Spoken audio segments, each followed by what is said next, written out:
Movie start होती है और हम हमारे मेन कैरेक्टर विल को देखते हैं। वो एक न्यूयॉर्क की एडवर्टाइजिंग एजेंसी में काम करता था। उसके पास एक कुरियर आता है जो उसकी वाइफ सारा ने भेजा हुआ था। उस कुरियर में डिवोर्स पेपर थे। उनके बीच में कुछ प्रॉब्लम चल रहे थे। हमेशा विल के लिए थर्सडेज और फ्राइडे बहुत अच्छे होते हैं क्योंकि उस दिनों में अपने काम से जल्दी छुट्टी लेकर वो अपनी बेटी माया को स्कूल से पिकअप करता है, उसके साथ टाइम स्पेंड करता है। आज भी वो माया को स्कूल से लेने के लिए निकल गया। स्कूल में बहुत ज्यादा शोर हो रहा था क्योंकि आज सेक्स एजुकेशन की क्लास थी।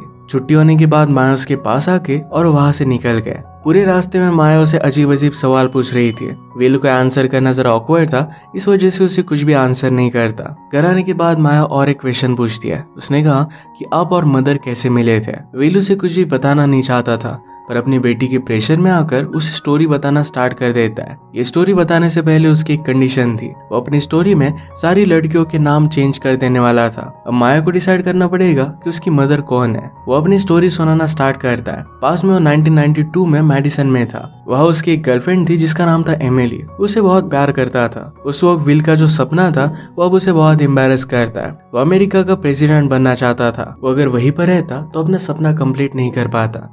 इसी वजह से 2 मंथ्स के लिए उसे न्यूयॉर्क में जाना था। वो पैकिंग कर रहा था और एमिली वरीड थी कि शायद किसी और लड़की से वो प्यार करने लग जाएगा। वो उसे मेडिसन में रहकर काम करने के लिए कहती है। विल इस बात के लिए मानने नहीं वाला था। उसे कहता है कि सिर्फ 2 मंथ्स की बात है, इसके बाद वो वापस आ जाएगा। एमिली ने विल को एक पैकेज दिया जो उसे समर नाम की लड़की को देने के लिए कहती है। ये पैकेज लेकर वो न्यूयॉर्क के लिए निकल पड़ा। ये स्टोरी सुनते सुनते माया कहती है कि एमिली तो उसकी मदर नहीं हो सकती क्योंकि स्टार्टिंग में ही विल उसे छोड़कर दूर चला गया था। विल अपनी स्टोरी आगे बढ़ाता है। वो अपने न्यू ऑफिस में आया। वहाँ पर उसके एक्सपेक्टेशन बहुत हाई थे कि उसे अच्छा काम करने के लिए मिलेगा, पर वहाँ उसे सिर्फ टॉयलेट पेपर और कॉफी लाने का काम दिया जाता है। इसे उसे बहुत ही डिसअपॉइंटेड लगता है। नेक्स्ट सीन में एक लड़की के पास कॉपीज निकालने के लिए गया। उस लड़की का नाम था अप्रैल। तो दोनों थोड़ी बात करते हैं और उसने उसे विल क्लिंटन के बारे में बताया जो अमेरिका का प्रेसिडेंट था। अप्रैल उसे कहती कि बिल अच्छा आदमी नहीं है पर विल उसके साइड पर था। उन दोनों में अच्छी पहचान हो गई थी। रात में विल अपने न्यू फ्रेंड्स के साथ पार्टी कर रहा था। वो एमिली को कॉल करता है और एमिली उसे कहती कि उसे बहुत मिस कर रही है। विल ने उसे भी न्यूयॉर्क बुलाया पर एमिली इसके लिए मना करती है। फोन रखने से पहले एमिली ने उसे समर के बारे में याद दिलाई। उसे कहता है कि मैंने उसे कांटेक्ट करने की कोशिश की थी पर उसका कॉल लग नहीं रहा था। विल अपने रूम में था और वो पैकेज देख रहा था जिसे एमिली ने समर को डिलीवर करने के लिए कहा था। यहाँ पर उसका फ्रेंड रसल भी आ जाता है। उसने कहा कि उसे एक लड़की से प्यार हो गया है। वो विल को उस पैकेज को देखते हुए कहता है कि तुम 1 वीक से उस पैकेज को देख रहे हो, तुम उसे ओपन कर देख लो कि अंदर क्या है। विल ने ओपन किया तो उसमें समर की डायरी थी। रसल कहता है कि हमें पढ़नी चाहिए। विल कहता है कि ऐसा करना गलत होगा पर बाद में वही पढ़ने लग गया। ये डायरी उसके कॉलेज के हॉस्टल की थी। यहाँ पढ़ते पढ़ते उसे पता चलता है कि समर और एमिली इन दोनों में अफेयर था। ये पता चलते ही वही पर वो डायरी बंद कर देता है। नेक्स्ट डे विल समर के घर पर उसे डायरी देने के लिए गया। वो नॉक करता है तो वहाँ पर एक आदमी था। उसे समर के बारे में पूछता है जिस पर उसने कहा कि समर जरा बाहर गई है। उस आदमी का नाम था हैम्पटन। अंदर आने के बाद विल हैम्पटन से पूछता है कि क्या वो समर का फादर है, जिस पर उसने हाँ कहा। इसके बाद उसने उसे ड्रिंक ऑफर की और दोनों पीने लग गए। हैम्पटन उससे पूछता है कि तुम काम क्या करते हो और वही अलग अलग केसेस लेने लग गया और उसके सारे केसेस फेल हो गए। फाइनली विल उसे बता देता है कि रनिंग प्रेसिडेंट क्लिंटन के लिए वो काम कर रहा है। ये सुनकर वो और भी ज्यादा ड्रिंक करते हैं। ज्यादा ड्रंक होने की वजह से विल वहीं पर सो गया। थोड़ी देर में समर आकर उसे उठाती है। समर ने कहा कि तुमने तो मेरे बॉयफ्रेंड से भी ज्यादा पी ली। विल उसे उसकी डायरी वापस कर देता है। समर उसे पूछती कि क्या तुमने ये डायरी पढ़ी थी। विल इस पर हाँ कहता है पर उसने कहा कि जब तुम्हारा और एमिली का अफेयर स्टार्ट हुआ था तभी तक मैंने इसे पढ़ी है, इसके बाद मैंने उसे बंद कर दी। समर वो डायरी फिर से विल को देती है और कहती कि तुम्हें पूरी पढ़नी चाहिए। इसके बाद वो वहां से जा रहा था। समर उसके पास आ गए और उसे किस कर लेती है। उसे कहती कि तुम मुझे कॉल कर सकते हो, हम दोनों एक दिन डिनर पर जा सकते हैं। नेक्स्ट सीन में विल रसल के साथ था। रसल उसे पूछता है कि क्या वो सच में समर को कॉल करने वाला है। विल इस बात के लिए मना करता है। एमिली को उसने वादा किया है और उसी के साथ वो रहना चाहता है। इसके बाद इलेक्शन पास आ रहे थे।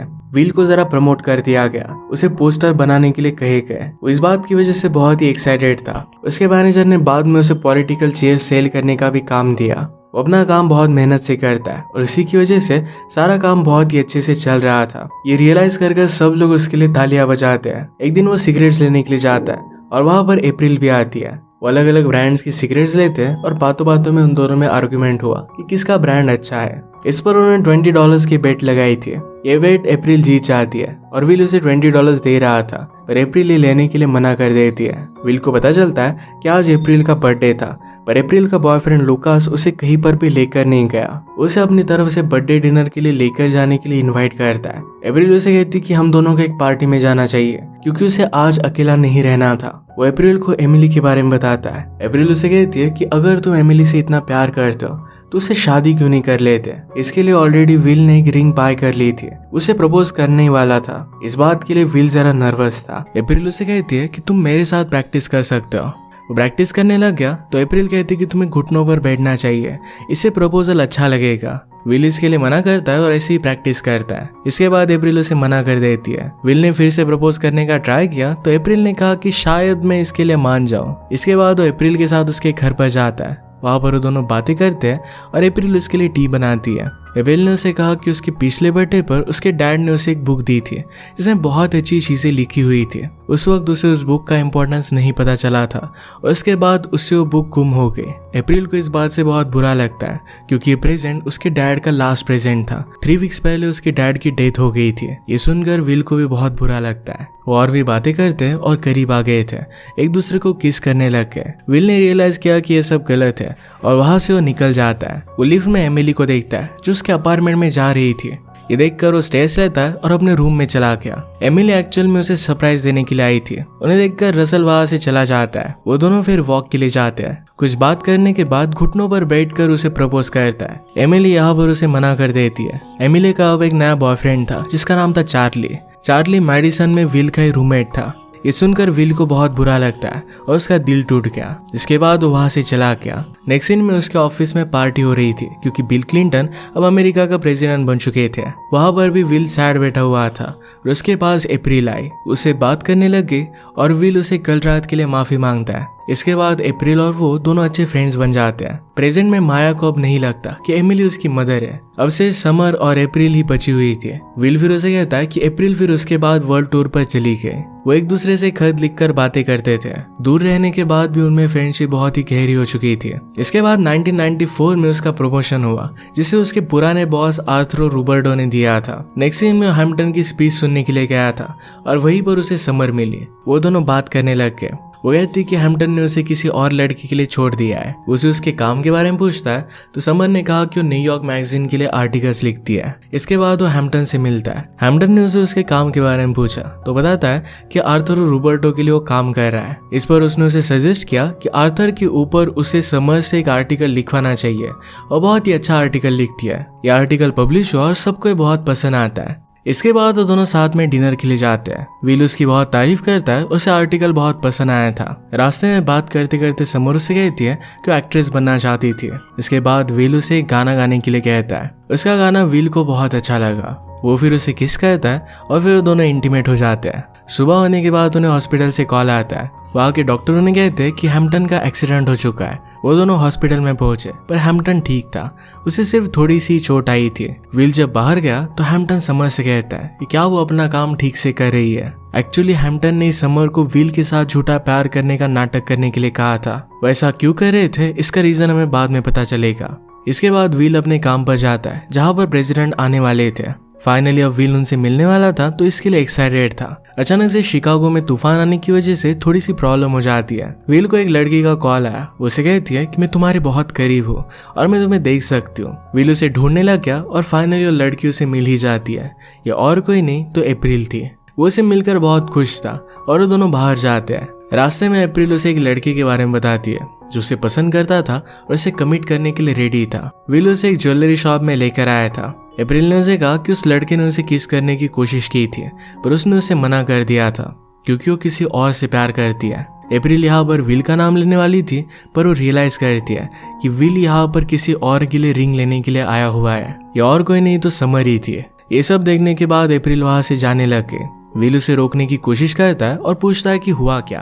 अप्रैल कहती कि तुमने मुझे बताया नहीं कि तुम किसी और से प्यार करते हो। विल कहता है कि मुझे तुम्हारे जैसे दोस्त की जरूरत है, प्लीज मुझे छोड़कर मत जाओ। अप्रैल उसे कहती है कि मैं हमेशा तुम्हारे साथ ही रहूंगी। नेक्स्ट सीन में हम विल को वर्क पर देखते हैं। शिकागो का तूफान शांत हो गया था, प्रेसिडेंट भी वहां पर पहुंचने वाले थे। इसके बाद विल समर से मिलता है जो उसे एक आर्टिकल दिखाती है। यह आर्टिकल आर्थर और रूबर्तो के बारे में ही था। इस बार इस आर्टिकल में उसके खिलाफ बहुत सारी चीजें लिखी गई थी। विल समर को इस आर्टिकल को पब्लिश करने से मना करता है, पर समर ने ऑलरेडी इसे पब्लिश कर दिया था। ये सब कुछ जो हैम्पटन के कहने पर कर रही थी। हैम्पटन पहले से आर्थर से बहुत नफरत करता था और उससे बदला ले रहा था। इस सब इंसिडेंट के बाद विल की जॉब चली जाती है। पूरी कंपनी बर्बाद हो गई थी। विल की वजह से सब लोगों के जॉब गए और इसमें उसका फ्रेंड आर्थर भी था। वो भी उससे बहुत नाराज था। इसके बाद विल समर के साथ कोई भी कांटेक्ट नहीं रखता। ये सब सुनकर प्रेजेंट में माया उससे कहती है कि उसे पता ही नहीं था कि समर उसके साथ ऐसा कर सकती है। उसने कहा कि आपको अप्रैल को डेट करना चाहिए था क्योंकि वो आपसे बहुत प्यार करती थी। इसके बाद हमें 1997 की स्टोरी बताई जाती है। विल टीवी देख रहा था और अचानक से उसे अप्रैल का कॉल आया। वो दोनों बातें करने लग गए और अप्रैल उसे कहती कि तुम्हें मूव ऑन करने के लिए अलग अलग लड़कियों को डेट करना चाहिए। विल उसे कहता है कि अब वो कोई भी कैजुअल रिलेशनशिप नहीं चाहता, अब जो भी होगा वो परमानेंट होगा। अप्रैल उसे बताती है कि अब वो केविन को डेट कर रही है। विल इस बात पर थोड़ा सा जेलस फील करता है। एक दिन विल का बर्थडे था और उसे खुद नहीं पता था कि आज उसका बर्थडे है। उसे लोगों के कॉल आ रहे थे पर किसी को भी वो पिक नहीं कर रहा था। अप्रैल फिर खुद ही उसे उसकी बर्थडे पार्टी सेलिब्रेशन के लिए लेकर जाती है। इस पार्टी में उसके सारे फ्रेंड्स आए हुए थे और यहाँ पर रसल भी था।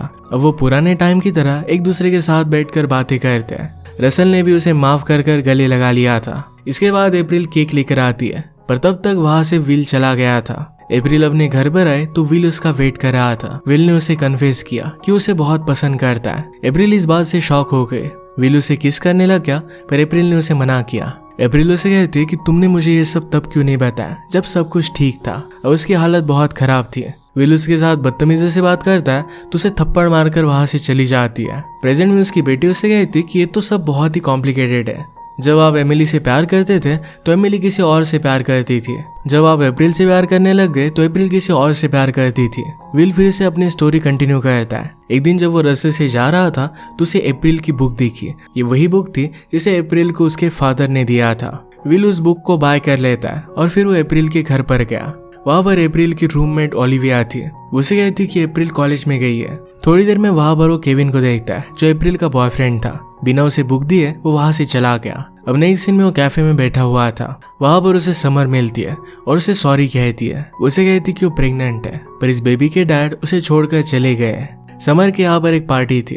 यहाँ पर वो विल को इन्वाइट करती है, पर विल इसके लिए मना कर देता है। समर के बहुत जोर डालने पर वो इसके लिए हाँ कह देता है। अब प्रेजेंट में माया को लगता है कि शायद समर की वो बेटी है। इसी वजह से शायद उसकी मदर को विल ने छोड़ दिया है क्योंकि उसकी बेटी नहीं है। माया इमोशनल होने लग गई थी तो विल कहता है कि ऐसा कुछ भी नहीं है, तुम मेरी ही बेटी हो। अब इसके बाद माया सो जाती है। दूसरे दिन माया ने उससे कहा कि वो समझ गई है कि उसकी मदर कौन है। विल पूछता है कि तुम्हें कौन लगती है। माया कहती है कि मैं तुम्हें बाद में बताऊंगी। इसके बाद वो स्टोरी कंटिन्यू करता है जहाँ समर के घर पर पार्टी चल रही थी। इसी पार्टी में एमिली भी आई हुई थी। एमिली और वो बाहर गए। विल को हर्ट करने के लिए एमिली ने उससे माफी मांगी।